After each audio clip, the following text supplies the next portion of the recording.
El siguiente programa es clasificación A, apto para todo público.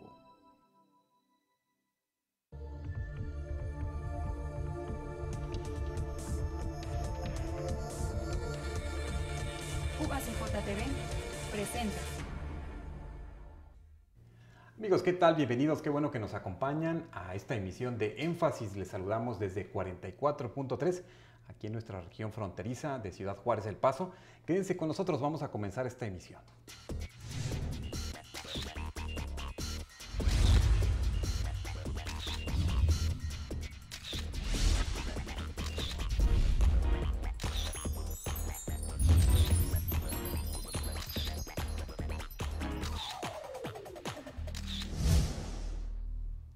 Amigos, en el marco de su primer aniversario, el Cinito Cine Investigación exhibirá un ciclo de películas de la época de oro del cine mexicano y bueno, con la presencia del actor, productor y director Jaime Jiménez Pons, quien precisamente pues es una figura emblemática de nuestro cine nacional, de nuestro cine mexicano, y él se encuentra aquí con nosotros porque durante esta semana se estará pues desarrollando esta proyección de diversas películas que les estaremos comentando, y bueno, vamos a tener la oportunidad de que él al final de las proyecciones charle con quienes asistan a este espacio de la universidad que está cumpliendo un año, y le quiero dar la bienvenida porque es un honor, un gusto que se encuentre por aquí en estas tierras del norte. Jaime Jiménez Pons, bienvenido. Gracias, muchas gracias, Horacio. Es un placer de verdad estar aquí con ustedes nuevamente en Chihuahua y en especial en Ciudad Juárez, que hace 30 años que vine a verlo por primera vez. 30 años, hace 30 años que venía. ¿A qué vino a la frontera en aquel entonces? Fíjate que en aquella época mi hija Paola, que era actricita en esa época, trabajó conmigo en la serie de La Cría Bien Criada, que manejé durante 13 años. Hizo muchos programas conmigo y entonces un joven que hacía comerciales le pidió a la empresa que le permitieran traerla aquí a Ciudad Juárez. Habló conmigo, yo vine con mi esposa y con Paola para ver dónde iban a estar, etc.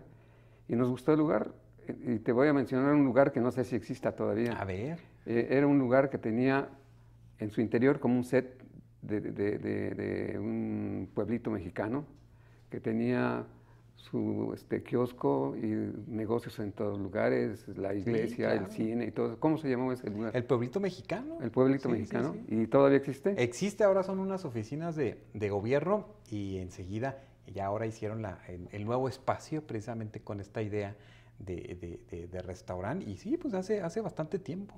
Pues yo quiero regresar porque me dio mucho gusto. Yo dije, este es un lugar delicioso para hacer televisión aquí, podemos hacer mil cosas, ¿no? Claro, y además la frontera que nos da esta posibilidad. Bueno, no pedimos pasaportes a quienes nos ven allá en El Paso o en las cruces. También estamos en televisión, claro, en El Paso. Claro, claro. Pues ojalá pudiera yo dar El Paso y visitarlos, me encantaría. No, claro, pero además, fíjense, ahora estábamos, que sabíamos que venía pues el maestro Jaime Jiménez y conocíamos más de su biografía, conocíamos más de su filmografía, de su participación, y veíamos estas escenas de las películas donde usted participa, por ejemplo, en El Papelerito, que es este niño tan simpático y tan aguerrido en esa película. Pero nos gustaría que nos compartiera un poco cómo es que inicia usted, una pregunta básica quizás para nuestros amigos que nos ven, nos escuchan, que lo puedan ubicar. Bueno, mis inicios son muy sencillos y a mí me gusta contarlo, la verdad, porque me parece que fue una anécdota muy padre para mí que me abrió las puertas del cine mexicano.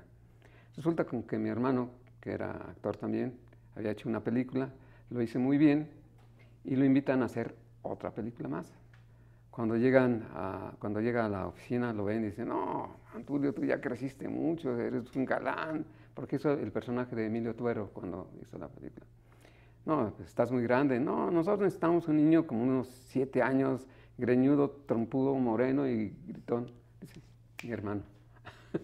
Y eso, pues les hizo gracia y dice, ¿y dónde está tu hermano? ¿Está en tu casa? No, está allá afuera. Ah, pues dile que pase. Entonces pasé, le preguntaron, ¿sabe leer? Sí sabe. A ver, pues pásalo.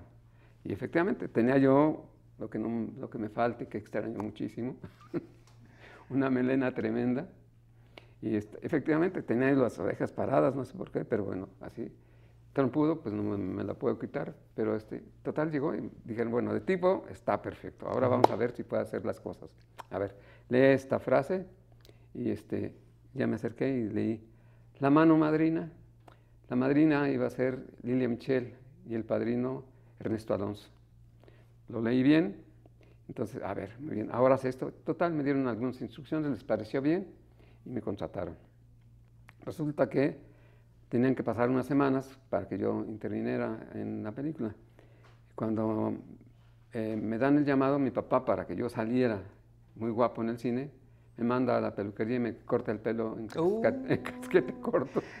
Le acabó la caracterización, ¿verdad? Que... Llego al foro, el director me dice, ¿qué te hicieron? Pues me cortaron el pelo. A ver, peluquería, péguenle cabello como puedan. Y total, de los pedazos que tenía peluquería, me pegaron así todo y pues salí, sí, con una mata de pelo enorme, pero todo pegado con pues, lo que se utilizaba en ese momento, ¿no? Y así fueron mis inicios. Así al principio. Sí, fíjate. Y lo bueno que tuve yo en ese momento es que en aquella época contratar a un niño era muy riesgoso. La única que funcionaba muy bien en esa época era Chachita, gran amiga mía después en la vida. Sí, la vemos de joven, adolescente o desde pequeña, ¿no? Desde pequeñita. Sí, como la... Sí, muy pequeñita. Entonces, igual que la Tucita, que fue otro de los genios fantásticos. Entonces tenía yo varias escenas. Primero me asomaba atrás de una puerta así, y me reía y me ocultaba porque era yo vergonzoso. Y después ya pasaba a hacer la escena, le tomaba la mano a la mano madrina, se la besaba, y ya me abrazaba y todo eso, y fue mi madrina cinematográfica, Lilia Michel, y siempre que la vi en mi vida, le tomaba la mano y se la besaba y se moría de risa. Y me quiso mucho. Y en nosotros los pobres, Jaime, ¿cómo es esa participación y también el ahora con el tiempo saber que tuvo esta presencia o esta posibilidad de compartir escenarios con pues Pedro Infante, tan ídolo mexicano? Bueno, antes de hacer esa película, yo hice la película de Chachita la de Triana con Evita Muñoz. Fuimos muy buenos amigos, seguramente me recomendó, bueno, fue el mismo director, Ismael Rodríguez. Y después me invitaron a hacer Nosotros los Pobres. Ahí hice un personaje que tenía un nombre extraño que nunca supe por qué se llamaba así. Le decían el Huíjolo. Huíjolo. Ajá. Y era un niño latoso que tenía una hermana que tenía una tienda y en esa tienda le llegaban los telefonazos de mujeres a Pedro Infante. Entonces yo le decía a don Juan Tenorio y siempre lo traía burlándome de él. Ese es mi don Juan Tenorio. Y ese era mi personaje, ¿no? Y hacía cositas por ahí en la historia. Pero pues para mí fue un honor trabajar con Chachita, que la admiraba yo mucho. Con Pedro, pues no se diga, él era el galán de la época. Y grandes actores y actrices. Don Miguel Inclán, que era un personaje tremendo. En fin, todos y cada uno de ellos fueron para mí como grandes ejemplos y además muy buenos amigos. Claro. A lo largo ya de ver ya estos trabajos, maestro, de ir a tantas muestras de cine, de ir a tantas invitaciones, me imagino que usted ha tenido a lo largo de su vida como actor, como productor y también como director. ¿Cómo observa, cómo visualiza el cine que están generando estas nuevas generaciones que están tratando de posicionar una nueva narrativa, un nuevo esquema? ¿Cómo lo percibe usted? Mira, para mí el cine que está haciéndose actualmente tiene una técnica magnífica, definitivamente. Toda la parte técnica ha evolucionado muchísimo. Tenemos muy buenos técnicos. Las historias no me gustan tanto. Por fortuna están terminando aquellas historias que se tratan de violencia. A mí no me gusta ese tipo de cosas porque son, de alguna manera, escuelas de lo negativo. Yo he visto muchas veces que se hacen cosas que pretenden dar un mensaje, pero resulta lo contrario, porque toda la parte terrible de la historia está durante mucho tiempo en pantalla y la solución se hace en un momentito muy corto. Entonces lo que queda realmente como perjuicio de la gente son las historias de cómo hacer robos, cómo cometer muchos delitos, ¿no? Eso a mí no me gusta. El lema de nuestra empresa, que es Producciones Jiménez Pons, es productos de calidad para toda la familia. Y hemos tratado de mantener ese eslogan, pues realmente en lo que hacemos, ¿no? Claro, porque al final de cuentas, ¿cuál considera que era este espíritu de estas producciones, por ejemplo, del cine de oro, que a lo mejor, como niño usted disfrutaba o trabajaba, se planteaba ahí esa parte ahí, pero ahora con el paso del tiempo, ¿cómo observa se pierde la mística por el sentido mercantilista que pudiera parecer que el cine generaría pues grandes ganancias, a los que actúan, a los que están trabajando en tantos aspectos para el desarrollo de una producción? Sí, fíjate que el cine mexicano cambió a partir de 1950, en donde empezaron a hacerse películas de ficheras, que eran películas que tenían grandes actores cómicos, que tenían actrices muy respetables, pero los personajes que interpretaban no lo eran tanto, las historias no eran tanto, ¿no? Y entonces se empezó a distorsionar el contenido de las películas. Por el éxito económico, cambiaron la parte motivacional del cine, que debe ser una estructura para beneficiar al público que las ve. Y eso hizo que cambiara radicalmente la situación para el cine. Y de ahí se fue descomponiendo más, y ahora lo que está sucediendo en muchas películas que es... En ese periodo que comenta de las películas de ficheras, ¿usted tuvo alguna participación? ¿Fue invitado? Porque también pareciera que en la idea, en la percepción de muchos que ven a alguien en el cine, pues pudieran decir, son personas que pues están bien acomodadas, les va muy bien, y a veces no necesariamente esto es así, y algunos de ustedes pues se ven orillados quizás pues aceptar ciertos papeles, aceptar ciertas invitaciones. Fíjate, Horacio, que yo me salvé de esa situación porque a partir de 1951 yo empecé a trabajar en la televisión. Entré como actor, tenía yo un programa en donde mi abuelita me contaba una historia, normalmente de Corazón Diario de un Niño, y yo me convertía en el personaje principal de esa historia. Entonces me dormía en su regazo y me convertía en el personaje. Y hacíamos pues este es un set más o menos, donde estamos trabajando ahorita, del tamaño que tenía en aquella época el piso 13 de la Lotería Nacional. Nada más que las cámaras aquí son de este tamañito, si la gente no las conoce, pero así. Y en aquel momento eran de este tamaño, eran unas gigantescas. El cable era como de 4 o 5 pulgadas. Mover los cables era dificilísimo, cargar las cámaras entre 4 hombres muy fuertes las movían, y los tripiés eran enormes, y ahora todo es muy manuable, ¿no? Y ahí se hacían las historias. Entonces yo estaba en Siberia, en un desierto, o en la selva y todo eso, y eran unos lugares chiquititos, ¿no? Y de ahí aprendí la labor de ser floor manager con un señor que se llamó Raúl Chávez Royal, un mexicano-americano, que vino a México, trabajó ahí una temporada y después se desapareció. Y finalmente, años después, me enteré que era el máximo representante de una compañía productora de llantas en México, y se convirtió en un hombre muy famoso y muy rico. ¿En qué momento usted cambia de ser actor, productor, y cuáles son sus primeras experiencias ya pues en la dirección, porque va llamando una cosa a la otra, lo va llevando una cosa a la otra? ¿Cómo es este proceso? Fíjate, yo entré con floor manager a la televisión. Ahí tuvimos la ventaja sobre muchos actores y técnicos que nosotros veníamos del cine. El cine y la televisión, quieran que no, se parece mucho, ¿ok?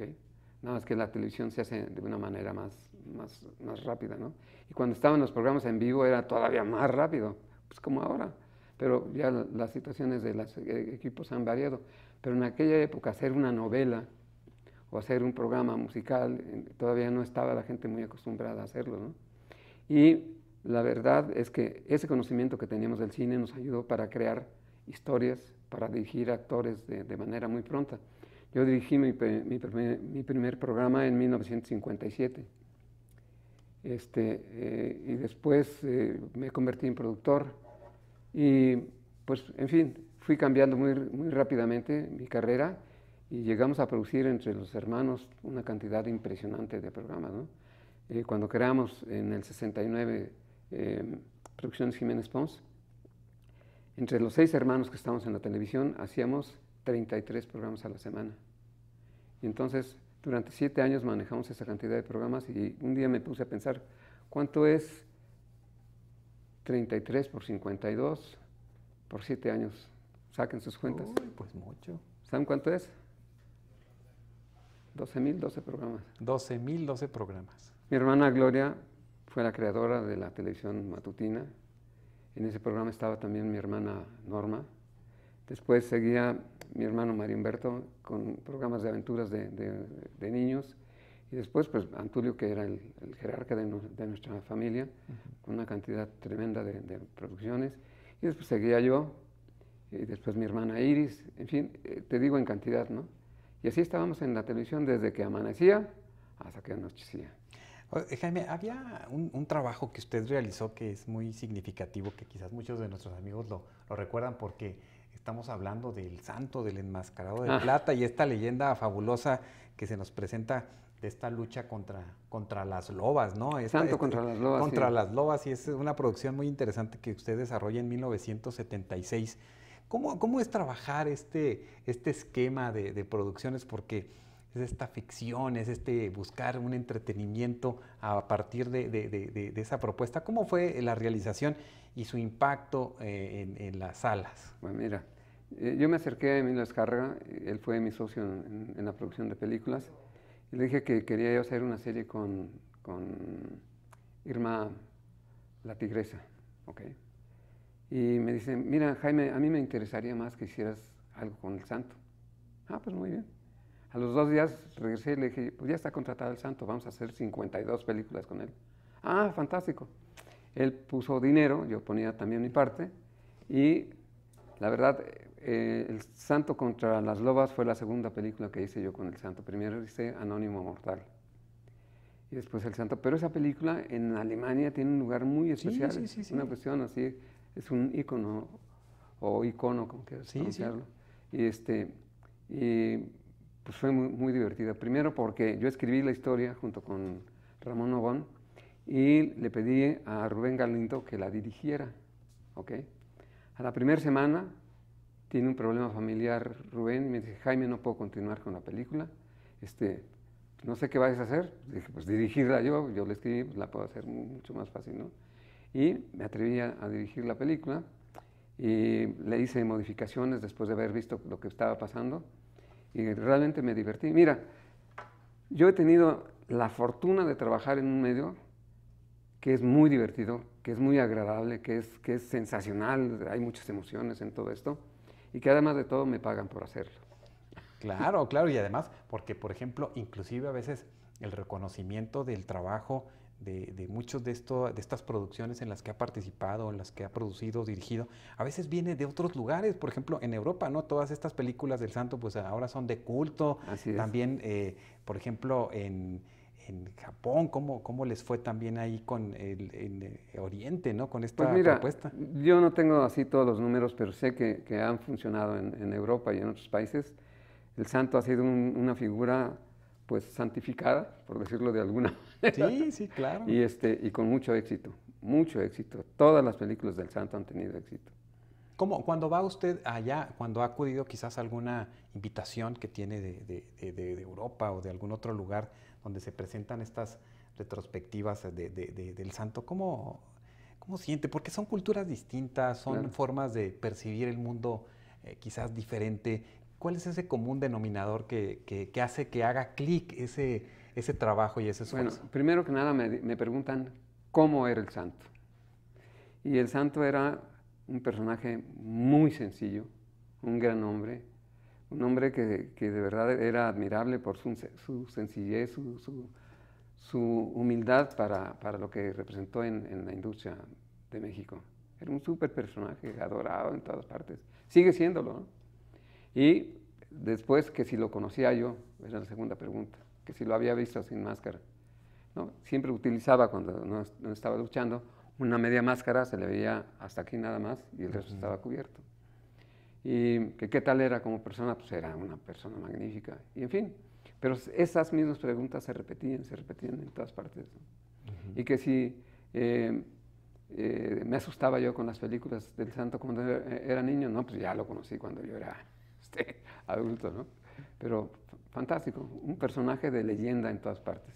Claro, y además también compartir, porque luego se nos va el tiempo. Usted desarrolló esta producción de Cartas a Elena aquí en Chihuahua. Esa es otra historia muy bonita para que... Y escuché, por ejemplo, en una de estas charlas y entrevistas que tuvo con algunos medios que en ese entonces, y aún todavía desafortunadamente, pues la violencia está en muchas zonas de nuestro país. ¿Qué aportan historias como Cartas a Elena en estos contextos de violencia que desafortunadamente la mayoría de la sociedad es ajena?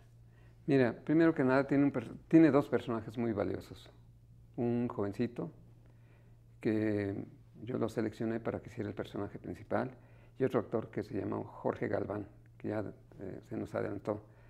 Esos dos personajes fueron fundamentales para la historia. El personaje que hizo Jorge Galván era un cartero, que por cierto esa película se la dediqué a los carteros de México y les encantó el detalle.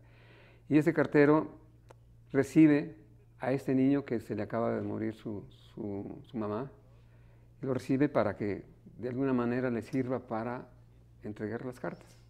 El niño va de casa en casa entregando cartas y ve el efecto que esas cartas causan en las personas. Algunas, las menos, desde luego, de felicidad, y la mayor parte de tragedias.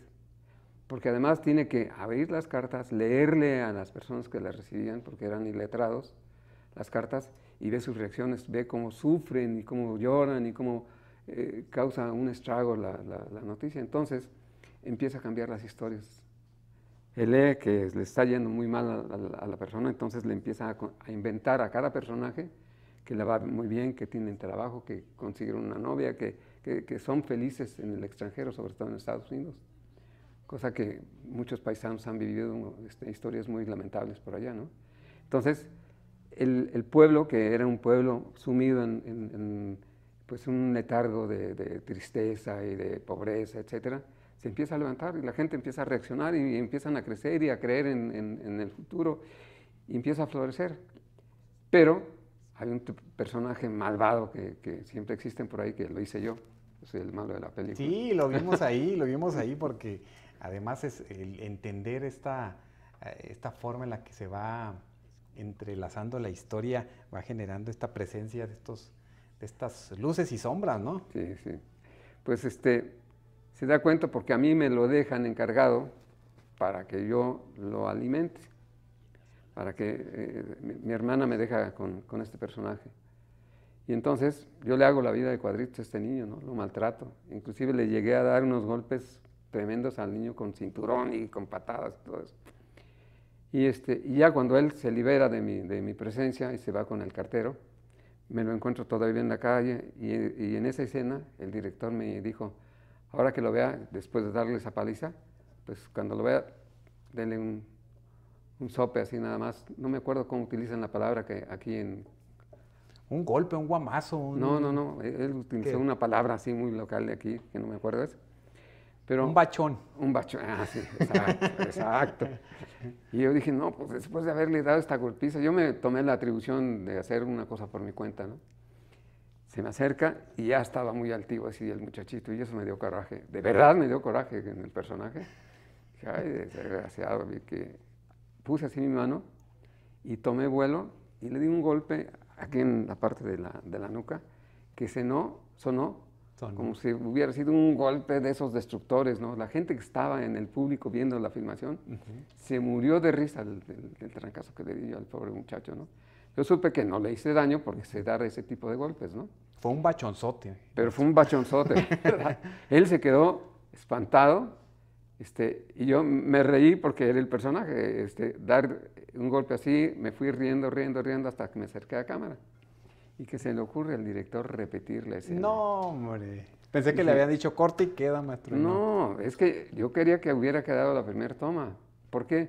Porque en ese momento tomé a este niño de sorpresa y el golpe que le di no le dolió, te juro que no le dolió. Pero cuando repetimos la escena, él ya estaba previsto, estaba tenso y en otro tipo de situación. Y ese sí le dolió y dije, bueno, pues ni modo, conste que fue el director. Bueno, bueno, que dijo, así cuando era niño quizás me tocaron varias repeticiones. Maestro Jaime Jiménez Pons, le quiero agradecer mucho este tiempo que nos vino a compartir aquí en nuestra televisora universitaria.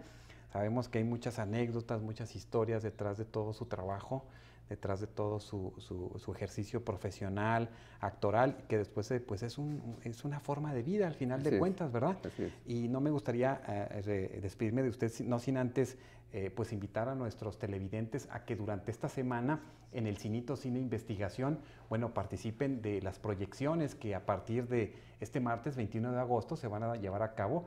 Se inicia con la de Nosotros los Pobres, de Ismael Rodríguez. El miércoles será Ladronzuela, de Agustín Delgado. El jueves 23 será La Ciudad de los Niños, de Gilberto Martínez. Y el viernes 24 de agosto, Cartas a Elena, precisamente del maestro. Y bueno, será interesante que ustedes participen porque al final de cada una de estas proyecciones pues se tendrá un diálogo. También estarán presentes Cesario Rangel, quien se estará integrando a estos festejos de Cinito Cine Investigación que está cumpliendo pues estos años, un año aquí en la universidad, maestro. Y pues bueno, en este contexto, maestro, para concluir, en este contexto que vive nuestro país, el mundo, ¿verdad?, en general, ¿cuál considera que es esta función social de los productores, que genera el cine? ¿Cuál es esta parte que no deben perder esos productores o esos entusiastas de la creación de historias? Pues mira, yo creo que debemos dar buenos ejemplos en términos generales, con historias de las que tú quieras, pero que la esencia del cine sea constructiva. Yo estoy muy en contra de que el cine se convierta en la escuela del crimen, que desgraciadamente estamos viendo mucho de eso, ¿no? Entonces, cine y televisión deben ser medios para ayudar a la familia mexicana que mejore en todos sentidos. Yo creo que ese es mi criterio, por lo menos. Y quiero decirte que me invitan al Cinito, quiero volver para ver que se convirtió en cine y después en un cinote. ¿Ok? Esperamos que sí, que ese espacio crezca, porque en la medida en la que se van planteando los diferentes ciclos, que han sido muchos, aquí los vamos compartiendo día a día, y pues el saber que se cuenta también y se hace el esfuerzo por invitarles a ustedes y que ustedes puedan aceptar venir a nuestra frontera. Cuantas veces quieran. Juárez, independientemente de lo que pase, y bueno, pues ustedes están aquí compartiendo y animando a muchas generaciones, porque se me hace que usted se va a dar cuenta de muchas jóvenes que están entusiastas queriendo incursionar en este mundo ahora que pareciera que se facilitan muchas cosas con la tecnología. Así, ojalá me den oportunidad de verlos, como no, con mucho gusto. Muchas gracias por acompañarnos. Gusto de estar con ustedes. Hasta luego. Muchas gracias. Amigos, con esto concluimos la emisión del día de hoy. Muchas gracias por vernos y escucharnos. Hasta nuestro próximo encuentro.